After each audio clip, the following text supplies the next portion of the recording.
Hello दोस्तों, स्वागत है आपका। तो दिन के यानी दोपहर के 4 बज रहे हैं और मैं अभी थोड़ा स्लीपी मोड में थी, पर फिर मुझे याद आया कि मेरे काफ़ी सारे दोस्त हैं जिन्होंने NWDA का फॉर्म भरा है। तो वो तो अभी पढ़ रहे होंगे और मैं सो रही हूँ। मैं कैसे सो सकती हूँ? That's not fair. तो इस बात ने मुझे उठने पे मजबूर किया और यस, अब मैं पढ़ने बैठ चुकी हूँ। और मैंने सोचा कि जब मैं पढ़ रही हूँ तो क्यों ना आपके साथ भी शेयर करूँ कि मैं क्या पढ़ रही हूँ, कौन सा सब्जेक्ट पढ़ रही हूँ। तो आज की वीडियो में हम पढ़ने वाले हैं जनरल इंग्लिश का एक बहुत इंपॉर्टेंट टॉपिक जो कि ग्रामर सेक्शन से रिलेटेड है। तो आज हम from plinth to Paramount book से जनरल इंग्लिश का एक बहुत इंपॉर्टेंट टॉपिक कवर करेंगे। तो मेरे साथ पढ़ने के लिए लास्ट तक वीडियो में बने रहिएगा दोस्तों। तो आज अभी हम NWDA का सिलेबस देख लेते हैं जो कि मैंने रिटन फॉर्म में रख लिया है। तो लगभग सभी एग्जाम में जनरल इंग्लिश का सिलेबस लगभग सेम ही होता है। Comprehension, one word substitution, synonyms, antonyms, spelling errors और इसके अलावा ग्रामर सेक्शन में noun, pronoun, adjective, verb, preposition, conjunction, article यानी ए एंड द और इडियम्स एंड फ्रेजेस। तो लगभग सभी एग्जाम्स का सिलेबस यही रहता है। तो आइए अब अपने चैप्टर की ओर बढ़ते हैं जो कि है use of A and the यानी आर्टिकल्स।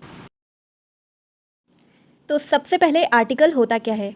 आर्टिकल एक ऐसा शब्द है जो नाउन को स्पेसिफाई करता है। आर्टिकल को सामान्यतः नाउन से पहले लगाया जाता है। किसी भी व्यक्ति विशेष या किसी भी वस्तु का नाम या किसी भी जीव का नाम अगर देखते हैं तो उससे पहले ए एंड द लगा होता है। तो यानी ए एंड द हमेशा नाउन को आइडेंटिफाई करता है, हमेशा नाउन से पहले लगता है। तो किसी पार्ट ऑफ स्पीच से पहले अगर कोई आर्टिकल लगा है तो वो पार्ट ऑफ स्पीच क्या होगा? नाउन। किसी भी प्रोनाउन के आगे हम ए एंड द का यूज़ नहीं कर सकते हैं, या किसी भी अन्य पार्ट ऑफ स्पीच से पहले आर्टिकल का यूज़ नहीं होता है, हमेशा नाउन से पहले ही होता है। आर्टिकल्स को कितने भागों में बांटा गया है? तो आर्टिकल्स दो टाइप के होते हैं, indefinite article and definite article. Indefinite article यानी ए और एन का प्रयोग हमेशा सिंगुलर काउंटेबल नाउन से पहले किया जाता है। काउंटेबल नाउन यानी जिन चीज़ों को हम गिन सकते हैं। तो ऐसे नाउन से पहले हम इनडेफिनिट आर्टिकल यानी ए और एन का यूज़ करते हैं। यहाँ कभी भी हम द का यूज़ नहीं करेंगे। एग्जाम्पल हम देख सकते हैं, Priya sings a song, he is reading a book. तो यहाँ जो नाउन है वो हमेशा देखिए एक है, सिंगुलर है। सॉन्ग सिंगुलर है, बुक सिंगुलर है। यहाँ बुक्स का यूज़ नहीं हुआ है या सॉन्ग्स का यूज़ नहीं हुआ है। तो नाउन क्या होना चाहिए? सिंगुलर होना चाहिए एंड काउंटेबल होना चाहिए। अब नेक्स्ट पेज पे बढ़ते हैं। निम्नलिखित रूल्स के माध्यम से ए और एन के यूज़ को समझा जा सकता है। ए एन का प्रयोग इंडेफिनिट सिंगुलर काउंटेबल नाउन के पहले किया जाता है और जो शब्द हिंदी के स्वर से शुरू होते हैं यानी वॉवल से शुरू होते हैं उनसे पहले ही एन लगाया जाता है और कॉन्सोनेंट यानी व्यंजन से पहले ए का यूज़ किया जा सकता है। एग्जाम्पल हम देख सकते हैं, she has a dog, this is a box, Kusum has an umbrella. तो इन तीनों सेंटेंसेस में हम देखेंगे कि डॉग, बॉक्स और अम्ब्रेला काउंटेबल नाउन है, हम इन्हें गिन सकते हैं, प्लस ये सिंगुलर है तीनों। और डॉग की स्पेलिंग में डी कॉन्सोनेंट है, बॉक्स की स्पेलिंग में बी कॉन्सोनेंट है। तो उन दोनों से पहले हमने ए का यूज़ किया। और तीसरे सेंटेंस में अम्ब्रेला की स्पेलिंग यू से स्टार्ट हुई है, यू होता है वॉवल, तो उससे पहले हमने एन आर्टिकल का यूज़ किया। अब नेक्स्ट लॉ हम देखेंगे, जब किसी वर्ड का फर्स्ट लेटर कॉन्सोनेंट है और इनिशियल साउंड भी कॉन्सोनेंट की है तो ऐसे वर्ड से पहले आर्टिकल ए का यूज़ किया जाता है। एग्जाम्पल से समझते हैं, पूजा हैज़ अ कैट और दूसरा सेंटेंस है, he is a doctor in this hospital. तो पूजा हैज़ अ कैट, कैट की स्पेलिंग में फर्स्ट लेटर सी कॉन्सोनेंट है और इसकी साउंड भी कॉन्सोनेंट की ही है। और इसी तरह डॉक्टर में डी कॉन्सोनेंट है और इनिशियल साउंड भी इसकी डॉक्टर ड कॉन्सोनेंट है। तो दोनों से पहले हमने ए का यूज़ किया है। अब नेक्स्ट लॉ देखते हैं, यदि किसी वर्ड का फर्स्ट लेटर कॉन्सोनेंट है लेकिन उस लेटर की ध्वनि यानी साउंड वॉवल की है यानी ए ई आई ओ यू, तो ऐसे नाउन से पहले हम किस आर्टिकल का यूज़ करेंगे? हम एन आर्टिकल का यूज़ करेंगे। यानी फर्स्ट लेटर कॉन्सोनेंट है पर उसकी ध्वनि वॉवल वाली है, तो ऐसे नाउन से पहले हम किस आर्टिकल का यूज़ करेंगे? हम एन आर्टिकल का यूज़ करेंगे। यानी फर्स्ट लेटर कॉन्सोनेंट होना चाहिए और उसकी जो साउंड है वो वॉवल है, तो वहाँ पर हम एन आर्टिकल का यूज़ करेंगे। तो आगे एग्जाम्पल से समझ लेते हैं। एग्जाम्पल है, he is an honest man. तो सेकंड एग्जाम्पल है, her father is an MLA। Third है, it is such an honour to give you the award. तो यहाँ पर हम देख सकते हैं ऑनेस्ट, ऑनेस्ट में एच कॉन्सोनेंट है पर उसकी साउंड ओ आती है, वॉवल आती है, इसलिए हमने उससे पहले एन का यूज़ करा है। और इसी तरह हम जो एब्रिविएशंस होते हैं, शॉर्ट नेम्स से पहले भी हम एन का यूज़ करते हैं, जैसे यहाँ पर एन MLA। अब नेक्स्ट पेज पे जो फोर्थ रूल है वो है, किसी भी प्रॉपर नाउन के पहले ए या एन का यूज़ नहीं किया जाता है। प्रॉपर नाउन यानी किसी व्यक्ति विशेष का नाम, किसी जगह का नाम, जैसे यहाँ पर अ मीनाक्षी इज़ माई फ्रेंड, तो हम कभी अ मीनाक्षी इज माई फ्रेंड नहीं कहेंगे, ये इनकरेक्ट हो जाएगा। इसकी जगह हम बोलेंगे मीनाक्षी इज़ माई फ्रेंड। ऐसे ही next example, an India Gate is famous tourist place. तो यहाँ पर हम इंडिया गेट से पहले भी एन का यूज़ नहीं करेंगे, क्योंकि इंडिया गेट एक जगह का नाम है, तो किसी भी नाम से पहले हम कभी भी एन या ए का यूज़ नहीं करेंगे। पॉइंट टू बी नोटेड, जब प्रॉपर नाउन का प्रयोग कॉमन नाउन की तरह किया जाता है तब हम प्रॉपर नाउन से पहले ए और एन का यूज़ कर सकते हैं। For example, he is a Ram, तो यहाँ पर राम से तुलना की गई है किसी लड़के की, तो वहाँ पर हमने लिखा है ही इज़ अ राम। ठीक है, तो राम यहाँ पर प्रॉपर नाउन है जो कि कॉमन नाउन की तरह यूज़ हो रहा है, इसलिए हमने उससे पहले आर्टिकल यूज़ किया है। वहीं सी लुक्स लाइक अ सिंड्रेला, तो किसी लड़की की कंपैरिजन सिंड्रेला से की जा रही है, तो सिंड्रेला वैसे तो प्रॉपर नाउन है लेकिन वो कॉमन नाउन को दर्शा रहा है, तो उससे पहले भी हमने ए आर्टिकल का यूज़ किया। अब लॉ की ओर बढ़ते हैं। जब किसी वर्ब का प्रयोग कॉमन नाउन की तरह किया जाता है तब उस नाउन के पहले ए या एन आर्टिकल का प्रयोग किया जाता है। वर्ब का प्रयोग कॉमन नाउन की तरह जब होता है तो उस नाउन के पहले हम ए या एन आर्टिकल का यूज़ करते हैं। चलिए एग्जाम्पल देखते हैं। I want a drink, he went for a walk. तो यहाँ ड्रिंक और वॉक, जनरली हम पढ़ते हैं ड्रिंक और वॉक वर्ब होती है, लेकिन यहाँ ये नाउन की तरह यूज़ होती है कि मैं पीना चाहता हूँ या मैं वॉक पर जाना चाहता हूँ, तो यहाँ इसलिए हमने ए या एन का यूज़ किया है ड्रिंक और वॉक से पहले। अब नेक्स्ट रूल है, ए या एन आर्टिकल का प्रयोग किसी भी प्लूरल नाउन से पहले नहीं किया जाता है। For example, there are a shoes in the display, तो शूज़ यहाँ पर प्लूरल है, तो उससे पहले हम ए का यूज़ करेंगे तो सेंटेंस रॉन्ग हो जाएगा और सही सेंटेंस होगा there are shoes in the display. अब नेक्स्ट सेंटेंस है, I bought a pants yesterday. तो ये सेंटेंस पढ़ने और सुनने में भी अजीब लग रहा है क्योंकि ये इनकरेक्ट है।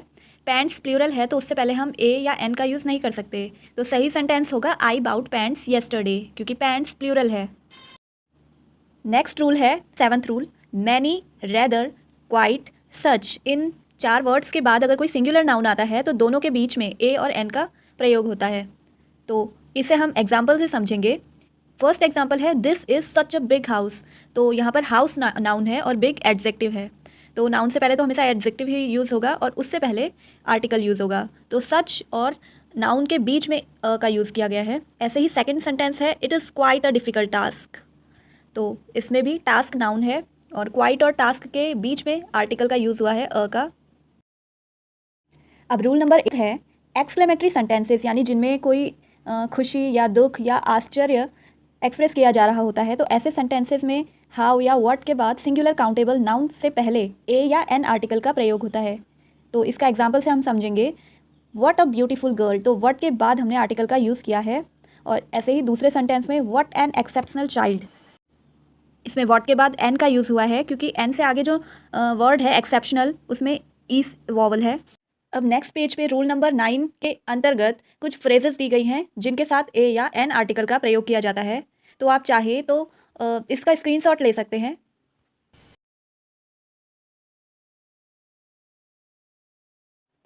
अब रूल नंबर 10 है, ए का प्रयोग किसी वस्तु की क्वांटिटी यानी मात्रा और नंबर यानी संख्या के बारे में बताने के लिए भी होता है।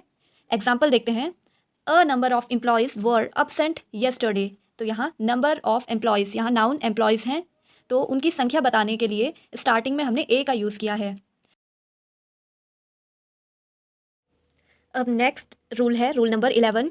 तो ए का प्रयोग वाक्य में वन के अर्थ में भी किया जाता है। वन जिसका अर्थ होता है एक, तो कुछ स्थानों पर वन शब्द का प्रयोग किया जाना अर्थ को गलत कर देता है, तो वहाँ पर हम वन की जगह ए का यूज़ करते हैं। एग्जाम्पल देखते हैं, can you wait for me 1 minute. तो ये इनकरेक्ट होगा, आप इसे ऐसे बोलेंगे, can you wait for me a minute, तो ये करेक्ट होगा। वन का यूज़ नहीं होगा, यहाँ ए का यूज़ होगा। इसके अलावा दूसरा सेंटेंस है, I saw one fairy in my dream last night. तो ये इनकरेक्ट हो जाएगा, वन की जगह हम यहाँ भी ए का यूज़ करेंगे, I saw a fairy in my dream last night, ये सेंटेंस करेक्ट होगा। तो हमें ये याद रखना है कि कुछ जगहों पर वन के स्थान पर हम आर्टिकल ए का यूज़ करते हैं। अब रूल नंबर 12 है, जब भी वाक्य में समानता दर्शाई जाए, इक्वलिटी दर्शाई जाए, तो सेम वर्ड का यूज़ न करके हम ए या एन आर्टिकल का प्रयोग करते हैं। तो एग्जाम्पल है, ई he and I are of a nature. तो यहाँ हम he and I are of same nature नहीं कहेंगे, उसकी जगह हम ए आर्टिकल का यूज़ करेंगे। इसी तरह दूसरा एग्जाम्पल है, these girls are of a school. तो सेम का यूज़ ना करके हमने यहाँ पर अ का यूज़ किया आर्टिकल का, तो ये इनकी करेक्ट फॉर्म होगी। रूल नंबर 13, जब वाक्य में किसी व्यक्ति, वस्तु या स्थान की पूरी जाति का बोध कराया जाए तो हम आर्टिकल ए या एन का प्रयोग करते हैं। तो एग्जाम्पल देखते हैं। A dog is a very faithful animal. तो यहाँ डॉग की पूरी जाति के बारे में बात की जा रही है, ना कि एक डॉग के बारे में। हम ऐसा नहीं कहते कि एक डॉग बहुत वफादार है, हम कहते हैं कि डॉग बहुत वफादार होते हैं, यानी उनकी पूरी जाति की बात हो रही होती है। तो a dog is very faithful animal. इसी तरह सेकंड सेंटेंस है, अ चाइल्ड शुड ओबे हिज पेरेंट्स। तो यहाँ पर भी चाइल्ड पूरी जाति को संबोधित कर रहा है, तो उससे पहले हमने आर्टिकल ए का यूज़ किया। रूल नंबर 14 है, ए या एन का प्रयोग अनकाउंटेबल नाउन्स के साथ नहीं किया जा सकता है। और ऐसे कुछ अनकाउंटेबल नाउन्स के एग्जाम्पल हैं knowledge, air, advice, news, permission, bread, furniture, stationery, crockery, work, hair, evidence, weather और एकमेंडेशन एट्सेट्रा। तो इन सभी के साथ हम ए या एन का प्रयोग नहीं करते हैं। रूल नंबर 15 है, जहाँ पर हमें किसी वस्तु का रेट बताना होता है, प्रति या दर बतानी होती है, तो वहाँ पर भी हम ए या एन का प्रयोग करते हैं। एग्जाम्पल देखते हैं। I earn 30,000 a month. तो यहाँ पर हम पर मंथ की जगह हमने आर्टिकल ए का यूज़ किया, ये भी सही होगा। तो नेक्स्ट एग्जाम्पल है, sugar is sold at 50 a kilo. और ऐसे ही नेक्स्ट है, bullet train can run at 220 kilometres an hour. Next law है लॉ नंबर 16। जब किसी अज्ञात व्यक्ति को इंट्रोड्यूस कराया जाता है, यानी उसका परिचय दिया जाता है, तो तब भी वहाँ पर ए का प्रयोग किया जाता है। जैसे एग्जाम्पल के लिए, a mister Singh wants to meet you. तो यहाँ पर अ का अर्थ कोई से लिया गया है। A Miss D'Souza would like to talk to you. तो यहाँ नोट आप देख सकते हैं कि यहाँ ए का अर्थ कोई है। अब 17th रूल है, कुछ ऐसे वर्ड्स जिनके पहले ए का प्रयोग होता है नाउन्स की संख्या के बारे में बताते हैं, जैसे dozen, couple, 100, 1000, million etcetera. For example, my father has a 1000 rupee note in his almirah. तो यहाँ रुपी नाउन है और 1000 उसकी संख्या को बता रहा है। ऐसे ही दूसरा एग्जाम्पल है, cops run after the thief 100 yard. और तीसरा है, a dozen of bananas are eaten by this monkey. तो अब नेक्स्ट रूल है रूल नंबर 18। ए का प्रयोग फ्रैक्शंस और हाफ फ्रैक्शन से पहले भी किया जाता है। फॉर एग्जाम्पल, 1.5 किलो शुगर या 4.5 किलोमीटर डिस्टेंस। तो फ्रैक्शन या हाफ फ्रैक्शन से पहले भी ए का यूज़ होता है। तो दोस्तों, आज की वीडियो में हमने प्लिंथ टू पैरामाउंट बुक से इनडेफिनिट आर्टिकल यानी यूज़ ऑफ ए और एन के बारे में पढ़ा। तो अगर इस वीडियो में मुझे अच्छा रिस्पॉन्स मिलता है तो मैं आगे डेफिनेट आर्टिकल यानी यूज़ ऑफ द के बारे में भी एक वीडियो बनाऊंगी। सो काफ़ी पढ़ लिया, ब्रेक का टाइम हो चुका है।